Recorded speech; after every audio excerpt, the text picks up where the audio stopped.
Subscribe Study with Sachin and press the bell icon for more videos. Hello दोस्तों, स्वागत है आप सभी का एक बार फिर से आपके अपने YouTube channel study with Sachin में। तो आज हम बात करेंगे यूपीडीएलएड तृतीय सेमेस्टर के शैक्षिक मूल्यांकन, क्रियात्मक शोध एवं नवाचार के कुछ महत्वपूर्ण बहुविकल्पी प्रश्नों के बारे में। ये आपकी परीक्षा के लिए उपयोगी होंगे। आज का हमारा पहला प्रश्न है, क्रियात्मक शोध का विकास किसने किया था? ऑप्शन दिए गए हैं। आ दिया गया है एम.एस. कोरे ने, बा दिया गया है फ्रोबेल ने, सा दिया गया है जॉन डीवी ने और दा दिया गया है इनमें से कोई नहीं। तो जो हमारा सही आंसर होगा वो होगा एम.एस. कोरे ने। ठीक है, चलिए आगे देखते हैं। आज का हमारा अगला प्रश्न है, शून्य परिकल्पना संबंधित है। ऑप्शन दिए गए हैं, निर्देशित परिकल्पना से, निर्देश रहित परिकल्पना से, आ धन बा दोनों, इनमें से कोई नहीं। तो जो हमारा सही आंसर होगा वो होगा निर्देश रहित परिकल्पना से। ठीक है, बा नंबर। चलिए आगे देखते हैं। क्रियात्मक अनुसंधान का अन्य दूसरा नाम है। क्रियात्मक शोध, मौलिक शोध, आ धन बा दोनों, इनमें से कोई नहीं। तो जो इसका हमारा सही आंसर होगा वो होगा क्रियात्मक शोध। चलिए आगे देखते हैं। मापन होता है गुणात्मक, मात्रात्मक, तुलनात्मक, उपरोक्त सभी। तो जो इसका हमारा सही आंसर होगा वो होगा मात्रात्मक। मापन मात्रात्मक होता है। ठीक है, आज का हमारा अगला प्रश्न है, मूल्यांकन होता है गुणात्मक, मात्रात्मक, तुलनात्मक, इनमें से कोई नहीं। तो जो इसका हमारा सही आंसर होगा वो होगा तुलनात्मक। चलिए हम आगे देखते हैं। और आप लोग देख सकते हैं ये प्रश्न आ भी चुके हैं 2016 में। आज का हमारा अगला प्रश्न है, क्रियात्मक अनुसंधान का प्रथम चरण है कार्यविधि, समस्या चुनने का कारण, समस्या की पहचान, निष्कर्ष। तो जो इसका हमारा सही आंसर होगा वो होगा समस्या की पहचान। चलिए आगे देखते हैं। न्याय दर्श का संबंध है। ऑप्शन दिए गए हैं, मापन से, मूल्यांकन से, क्रियात्मक शोध से, इनमें से कोई नहीं। तो जो इसका हमारा सही आंसर होगा वो होगा क्रियात्मक शोध से। चलिए आगे देखते हैं। आज का हमारा अगला प्रश्न है, न्याय दर्श का शाब्दिक अर्थ है न्याय देने वाला, न्याय देखने वाला, सैंपल मतलब नमूना, इनमें से कोई नहीं। तो जो इसका हमारा सही आंसर होगा वो होगा सैंपल, सा नंबर। चलिए आगे देखते हैं। संज्ञानात्मक पक्ष संबंधित है। ऑप्शन दिए गए हैं, बोध से, व्यवहारिकता एवं मूल्यांकन, ज्ञान, उपरोक्त सभी। तो जो इसका हमारा सही आंसर होगा वो होगा उपरोक्त सभी। चलिए आगे देखते हैं।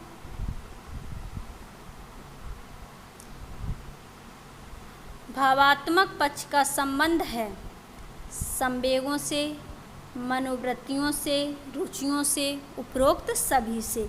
तो जो इसका हमारा सही आंसर होगा वो होगा उपरोक्त सभी से। चलिए आगे देखते हैं। कौशलात्मक पक्ष का दूसरा नाम है। ऑप्शन दिए गए हैं, क्रियात्मक पक्ष, संज्ञानात्मक पक्ष, भावनात्मक पक्ष, इनमें से कोई नहीं। तो जो इसका हमारा सही आंसर होगा वो होगा क्रियात्मक पक्ष। चलिए आगे देखते हैं। क्रियात्मक पक्ष के स्तर होते हैं 5, 6, 7, 8। तो जो इसका हमारा सही उत्तर होगा वो होगा 6। क्रियात्मक पक्ष के 6 स्तर होते हैं। आगे बढ़ते हैं। जिस उद्देश्य की पूर्ति के लिए परीक्षण का निर्माण हुआ था वह उस उद्देश्य की पूर्ति करे तो कहलाता है। ऑप्शन दिए गए हैं, विश्वसनीयता, वैध, व्यापक, इनमें से कोई नहीं। तो जो इसका हमारा सही उत्तर होगा वो होगा वैध। ये हमारा सही उत्तर है। ठीक है, चलिए आगे देखते हैं। ऐसा परीक्षण जो बार बार प्रयोग करने पर एक ही तरह का परिणाम देता है कहलाता है। ऑप्शन दिए गए हैं विश्वसनीयता, वैध, न्यायदर्श, इनमें से कोई नहीं। तो जो इसका हमारा सही उत्तर होगा वो होगा विश्वसनीय। ठीक है, क्या होगा? विश्वसनीय। चलिए आगे देखते हैं। उत्तम परीक्षण की विशेषताएं हैं विश्वसनीयता, व्यवहारिकता, वैधता, उपरोक्त सभी। तो जो इसका हमारा सही उत्तर होगा वो होगा उपरोक्त सभी। चलिए आगे देखते हैं। कोई व्यक्ति परंपरागत तरीके से हटकर नवीन ढंग से कार्य करता है वह कहलाता है। ऑप्शन दिए गए हैं नवाचार, मूल्यांकन, मापन, परीक्षण। तो जो इसका हमारा सही आंसर होगा वो होगा नवाचार। ठीक है ना। चलिए आगे बढ़ते हैं। नवाचार एक ऐसा विचार है जिसकी प्रतीति व्यक्ति नवीन विचार के रूप में करे। कथन है। यह किसका है? गांधी का, जॉन डीवी का, E.M. रोजर्स का, वार्नेट का। तो जो इसका हमारा सही आंसर होगा वो होगा E.M. रोजर्स का। चलिए आगे बढ़ते हैं। आज का हमारा अगला प्रश्न है मौखिक परीक्षाओं का प्रारंभ किया था। ऑप्शन दिए गए हैं गांधी ने, फ्रोवेल ने, ग्लेडाइडस ने, सुकरात ने। तो जो इसका हमारा सही उत्तर होगा वो होगा ग्लेडाइडस ने। ठीक है ना। चलिए आगे बढ़ते हैं। मौखिक परीक्षाओं को किसने महत्वपूर्ण स्थान दिया? ऑप्शन दिए गए हैं सुकरात ने, गांधी ने, फ्रोवेल ने, हरलॉक ने। तो जो इसका हमारा सही उत्तर होगा वो होगा हरलॉक ने। चलिए आगे देखते हैं। आज का हमारा अगला प्रश्न है मूल्यांकन के उद्देश्य हैं। ऑप्शन दिए गए हैं समस्याओं का निराकरण करना, छात्रों की समस्याओं का ज्ञान, शिक्षक द्वारा शिक्षण कार्य में सुधार, उपरोक्त सभी। तो जो इसका हमारा सही आंसर होगा वो होगा उपरोक्त सभी। ठीक है ना। चलिए आगे देखते हैं। मूल्यांकन की प्रमुख विशेषताएं हैं। ऑप्शन दिए गए हैं इसमें गुणों का मापन होता है, शिक्षण प्रक्रिया गतिशील बनती है, सतत चलने वाली प्रक्रिया है, उपरोक्त सभी। तो जो इसका हमारा सही आंसर होगा वो होगा उपरोक्त सभी।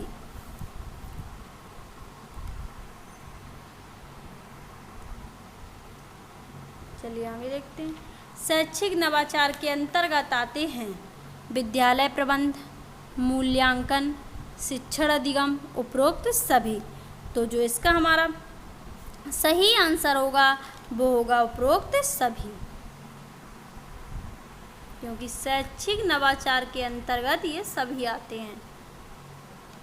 चलिए आगे देखते हैं। मूल्यांकन वह प्रक्रिया है जिसके द्वारा शिक्षक एवं छात्र यह निर्णय करते हैं कि शिक्षण लक्ष्यों को प्राप्त किया जा रहा है या नहीं।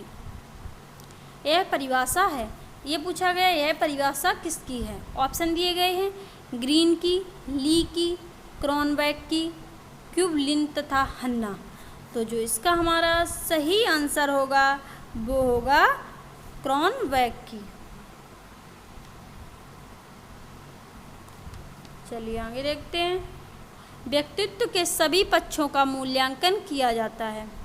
ऑप्शन दिए गए हैं सतत मूल्यांकन द्वारा, दक्षता आधारित मूल्यांकन द्वारा, व्यापक मूल्यांकन द्वारा, इकाई मूल्यांकन द्वारा। तो जो इसका हमारा सही आंसर होगा वो होगा व्यापक मूल्यांकन द्वारा। चलिए आगे देखते हैं।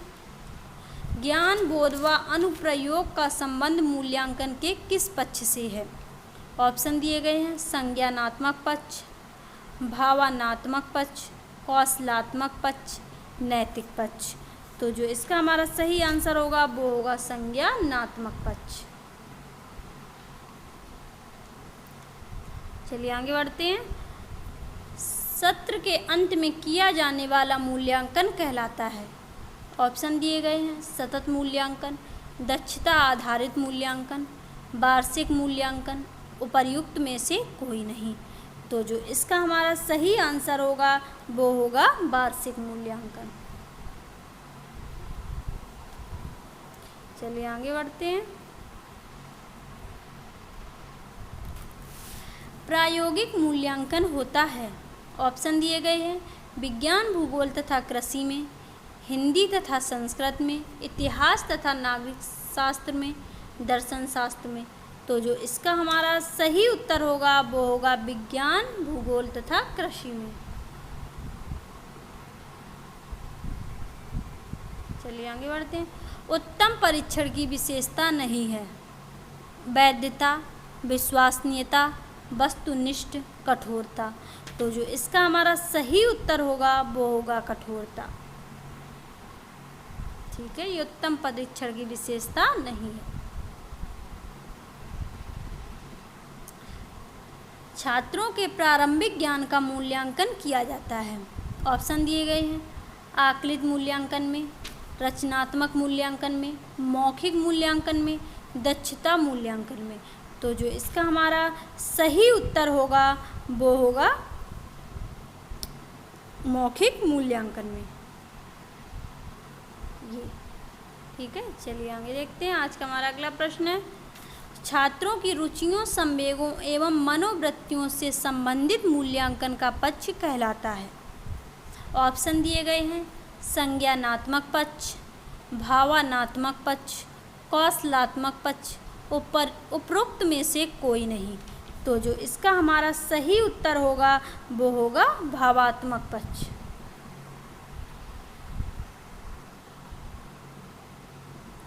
चलिए आगे बढ़ते हैं। ब्लूप्रिंट का संबंध है। ऑप्शन दिए गए हैं क्रियात्मक सोच से, नवाचार से, प्रश्न पत्र निर्माण से, उपचारात्मक शिक्षण से। तो जो इसका हमारा सही उत्तर होगा वो होगा प्रश्न पत्र निर्माण से। चलिए आगे बढ़ते हैं। छात्रों की त्रुटियों का ज्ञान होने पर उन्हें दूर करने के लिए किया जाने वाला शिक्षण कहलाता है। ऑप्शन दिए गए हैं निदानात्मक शिक्षण, नवाचारी शिक्षण, उपचारात्मक शिक्षण, कौशल आधारित शिक्षण। तो जो इसका हमारा सही उत्तर होगा वो होगा उपचारात्मक शिक्षण। चलिए आगे बढ़ते हैं। आज का हमारा अगला प्रश्न है बचाव निदान का उच्चतम स्तर है यह कथन है। ऑप्शन दिए गए हैं टीपी नन का, क्रॉनबैक का, मरे का, रॉस का। तो जो इसका हमारा सही उत्तर होगा वो होगा रॉस का। चलिए आगे बढ़ते हैं। शैक्षिक क्षेत्र में क्रियात्मक अनुसंधान का प्रयोग किया था। ऑप्शन दिए गए हैं स्टीफन एवं कोरे ने, स्किनर ने, रायबर्न ने, वुडरो ने। तो जो इसका हमारा सही उत्तर होगा वो होगा स्टीफन एवं कोरे ने। चलिए आगे बढ़ते हैं। आज का हमारा अगला प्रश्न है कार्य क्षेत्र से संबंधित समस्या के कारणों को जानने व समाधान हेतु किया जाने वाला शोध कहलाता है। मौलिक शोध, क्रियात्मक शोध, ऐतिहासिक शोध, वैज्ञानिक शोध। तो जो इसका हमारा सही उत्तर होगा वो होगा क्रियात्मक शोध। चलिए आगे देखते हैं। आज का हमारा अगला प्रश्न है शैक्षिक उद्देश्यों के अनुसार प्रश्नों के पक्ष होते हैं 1, 2, 5, 4। तो जो इसका हमारा सही उत्तर होगा वो होगा 4। आगे बढ़ते हैं। मूल्यांकन एक निरंतर चलने वाली प्रक्रिया है यह कथन है। कोठारी आयोग, यूजीसी, एनसीईआरटी, मुदालियर कमीशन। तो जो इसका हमारा सही आंसर होगा वो होगा एनसीईआरटी। ठीक है ना। चलिए आगे देखते हैं। मूल्यांकन एक सतत प्रक्रिया है। यह शिक्षा की संपूर्ण प्रणाली का आवश्यक अंग है और शिक्षा के उद्देश्यों के साथ पूर्ण रूप से संबंधित है। कथन है, यह कथन किसका है? ऑप्शन दिए गए हैं कोठारी कमीशन का, मुदालियर कमीशन का, नई शिक्षा नीति का, राममूर्ति कमेटी का। तो जो इसका हमारा सही उत्तर होगा वो होगा कोठारी कमीशन का। ठीक है ना, ये किसका है? कोठारी कमीशन का। चलिए आगे देखते हैं। मूल्यांकन के अंतर्गत व्यक्ति या समाज या दोनों की दृष्टि से जो अच्छा है अथवा वांछनीय है उसे मानकर चला जाता है। यह कथन किसका है? ऑप्शन दिए गए हैं टॉरगर्सन तथा एडम्स का, रेमर्स व गेज का, क्वालेन तथा हन्ना, NCERT का। तो जो इसका हमारा सही उत्तर होगा वो होगा रेमर्स व गेज का। ठीक है, चलिए आगे देखते हैं। मूल्यांकन अनुरूप है। ऑप्शन दिए गए हैं उद्देश्यों के, प्रविधि के, विधि के, सिद्धांतों के। तो जो इसका हमारा सही उत्तर होगा वो होगा विधि के। ठीक है ना, चलिए आगे बढ़ते हैं। मूल्यांकन को उपकरण व प्रविधियों के उद्देश्यों के अनुरूप विभाजित किया जाता है। ऑप्शन दिए गए हैं 4 वर्गों में, 6 वर्गों में, 8 वर्गों में, 2 वर्गों में। तो जो इसका हमारा सही उत्तर होगा वो होगा 4 वर्गों में। ठीक है ना, चलिए आगे देखते हैं। मूल्यांकन का क्रियात्मक पक्ष है। ऑप्शन दिए गए हैं घटनाओं का ज्ञान, प्रतिक्रिया करना, चरित्रीकरण, स्वाभाविकरण करना। तो जो इसका हमारा सही उत्तर होगा वो होगा स्वाभाविकरण करना। चलिए आगे बढ़ते हैं। शैक्षिक उद्देश्यों को बालक द्वारा किस सीमा तक प्राप्त कर लिया गया है, यह ज्ञात करने की व्यवस्थित प्रक्रिया को मूल्यांकन की संज्ञा दी जाती है। मूल्यांकन की यह परिभाषा दी है। ये पूछा गया है कि मूल्यांकन की यह परिभाषा किसने दी है। जो ऑप्शन दिए गए हैं वो हैं टॉरगर्सन एवं Adams, Dandekar, JW Wrightstone, Bradfield एवं मर्डोक। तो जो इसका हमारा सही उत्तर होगा वो होगा डांडेकर। चलिए हम आगे देखते हैं। निम्नलिखित में से कौन मूल्यांकन प्रक्रिया का आवश्यक अंग नहीं है? ऑप्शन दिए गए हैं शैक्षिक उद्देश्य, सीखने के अनुभव, व्यवहारिक परिवर्तन, छात्रों की योग्यता का वांछित स्तर। तो जो इसका हमारा सही उत्तर होगा वो होगा छात्रों की योग्यता का वांछित स्तर। ठीक है ना, चलिए आगे देखते हैं। मूल्यांकन एक क्रमिक प्रक्रिया है जो संपूर्ण शिक्षा प्रणाली का एक महत्वपूर्ण अंग है। यह केवल शैक्षिक उपलब्धि के मापन में ही सहायता नहीं देता बल्कि उसमें सुधार भी करता है। यह परिभाषा दी है, यह पूछा गया है परिभाषा किसने दी है? ब्लूम ने, भारतीय शिक्षा आयोग, बेसले, गैरेट। तो जो इसका हमारा सही उत्तर होगा वो होगा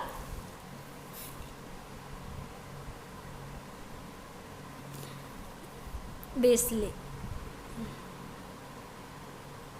ठीक है ना, चलिए आगे देखते हैं। मूल्यांकन, इसमें पूछा गया है मूल्यांकन क्या होता है? उद्देश्य केंद्रित होता है, उद्देश्य में घनिष्ठ संबंध है, एक व्यवस्थित पद्धति है, उपरोक्त सभी सत्य हैं। तो जो इसका हमारा सही उत्तर होगा वो होगा उपरोक्त सभी सत्य हैं। चलिए आगे देखते हैं। मूल्यांकन के कितने सोपान हैं? 2, 3, 4, 5। तो जो इसका हमारा सही उत्तर होगा वो होगा 3।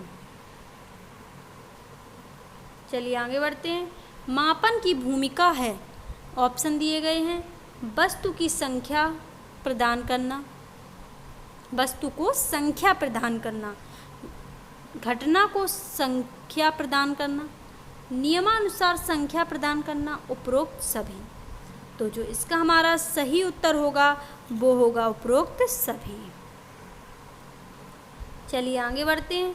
मापन का उपयोग किया जाता है उद्देश्यों के बनाने में, छात्रों के चयन में, शैक्षिक विधि के चयन में, छात्र का परिमाणात्मक मूल्य निर्धारण में। तो जो इसका हमारा सही उत्तर होगा वो होगा छात्र का परिमाणात्मक मूल्य निर्धारण में।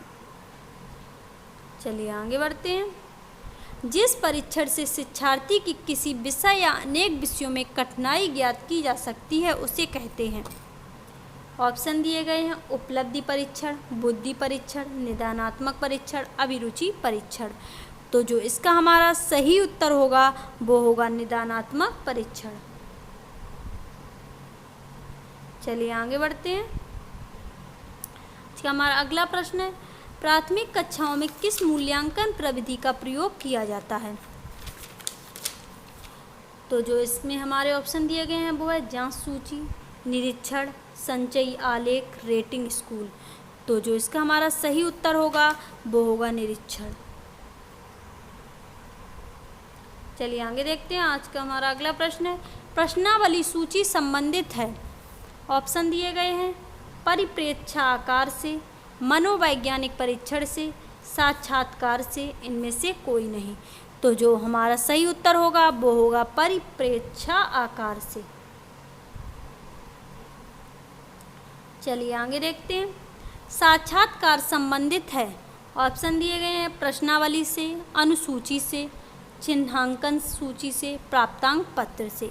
तो जो इसका हमारा सही उत्तर होगा वो होगा अनुसूची से। ठीक है ना। चलिए आगे देखते हैं। अशाब्दिक निर्धारण मापनी है। अशाब्दिक निर्धारण मापनी है। ऑप्शन दिए गए हैं निर्धारण मापनी, स्थिति मापनी, आंतरिक संगति मापनी, आत्म निर्धारण विधि। तो जो इसका हमारा सही उत्तर होगा वो होगा आत्म निर्धारण विधि। चलिए आगे बढ़ते हैं। आज का हमारा अगला प्रश्न है, उत्तम परीक्षण की विशेषताएं हैं। ऑप्शन दिए गए हैं वैधता, विश्वसनीयता, व्यवहारिकता, ये सभी। तो जो इसका हमारा सही उत्तर होगा वो होगा ये सभी। चलिए आगे बढ़ते हैं। शिक्षण अधिगम तथा मूल्यांकन एक दूसरे से संबद्ध हैं। ऑप्शन दिए गए हैं पूरक, घनिष्ठ, आवश्यक, इनमें से कोई नहीं। तो जो इसका हमारा सही उत्तर होगा वो होगा घनिष्ठ। चलिए आगे देखते हैं। मूल्यांकन के द्वारा ज्ञात किया जाता है। ऑप्शन दिए गए हैं व्यक्ति के अधिगम स्तर को, समाज के अधिगम स्तर को, छात्र के अधिगम स्तर को, ये सभी। तो जो इसका हमारा सही उत्तर होगा वो होगा समाज के अधिगम स्तर को। चलिए आगे देखते हैं। आज का हमारा अगला प्रश्न है, मूल्यांकन उपकरण को कहा जाता है। ऑप्शन दिए गए हैं वैध, अवैध, आ और बा दोनों, और इनमें से कोई नहीं। तो जो इसका हमारा सही उत्तर होगा वो होगा वैध। मूल्यांकन उपकरण को वैध कहा जाता है। चलिए आगे देखते हैं। निम्नलिखित में से कौन से परीक्षण की विश्वसनीयता ज्ञात करने की विधि नहीं है? ऑप्शन दिए गए हैं परीक्षण पुनः परीक्षण, अर्ध विच्छेदन, मानक त्रुटि, समांतर प्रारूप विधि। तो जो इसका हमारा सही उत्तर होगा वो होगा मानक त्रुटि। चलिए ये हमारा आज का अगला और आखिरी प्रश्न था। अगर आप लोगों को वीडियो समझ में आए और पसंद आए तो वीडियो को लाइक करें और ज़्यादा से ज़्यादा अपने साथियों के साथ शेयर करें और चैनल को सब्सक्राइब करना ना भूलें। फिर मिलेंगे हम अगली वीडियो में। नमस्कार।